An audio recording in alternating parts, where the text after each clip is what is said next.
Hi guys, it's UT. I wanted to show you something cool that I was doing as far as the chickens and watering them. So one of my husband's biggest complaints was always having to change the water. On average, he was changing every probably 2 to 3 days, and it would get really dirty.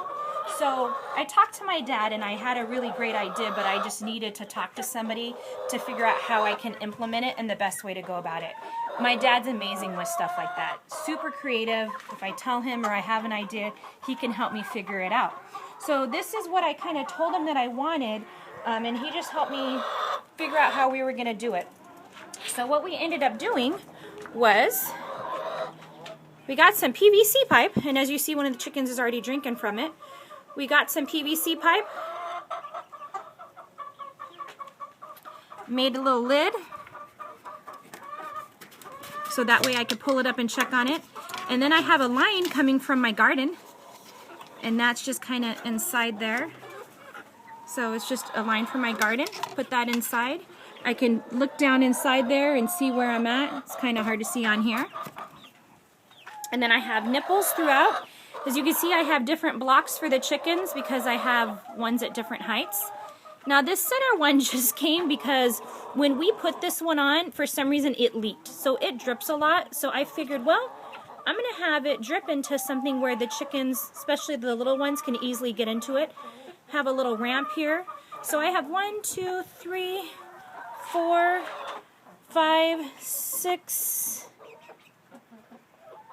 8 of these. So I have 8 nipples on here for the chickens. There you go. The end here, my dad had a great idea. He said, well, honey, you're going to need to clean this thing.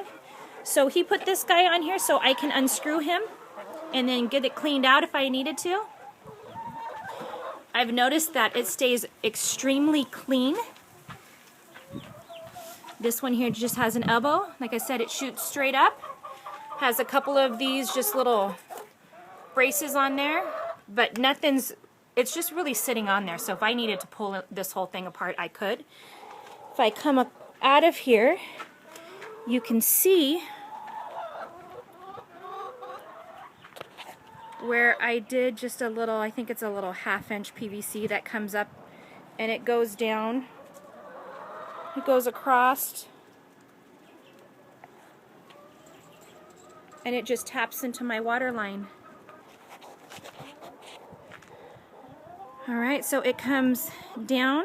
I have just a little zip tie to kind of hold it. A couple of those. Just kind of comes down. I did try to put it right in front of this step just to kind of make it level with there. And then this little guy is also just to help keep that pole down.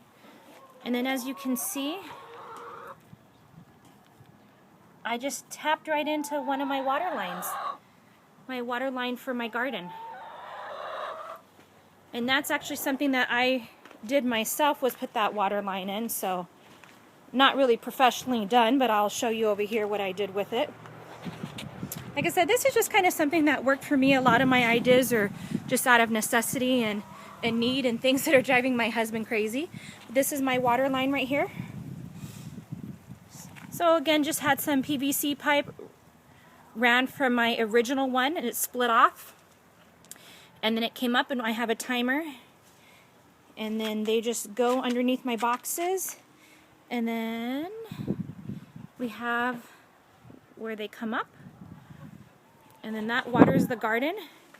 I actually have 3 different three different areas that come on. So the chicken areas, you can see where they're at. You're like, what is going on over there, crazy chicken lady? Well, what's going on over here is I used some of our fencing that I had extra, and I had a couple extra garden boxes when I decided to give the chickens some run of the garden. So what I did was, originally I had some grass in there, so they would, you know, kind of eat the grass as it grew up and didn't completely destroy it. But I just recently planted some spinach and some collard greens, some stuff like that. So we'll see if it starts growing up here in the next few weeks. That way they have a little treat throughout the day that they can pick at, and it kind of just grows. that was kind of something cool that I was doing with the chickens as far as watering. Hopefully helps my husband and he won't have to change it for a very long time. Alright guys, this is Hugh T. You guys have a great day. Big kiss.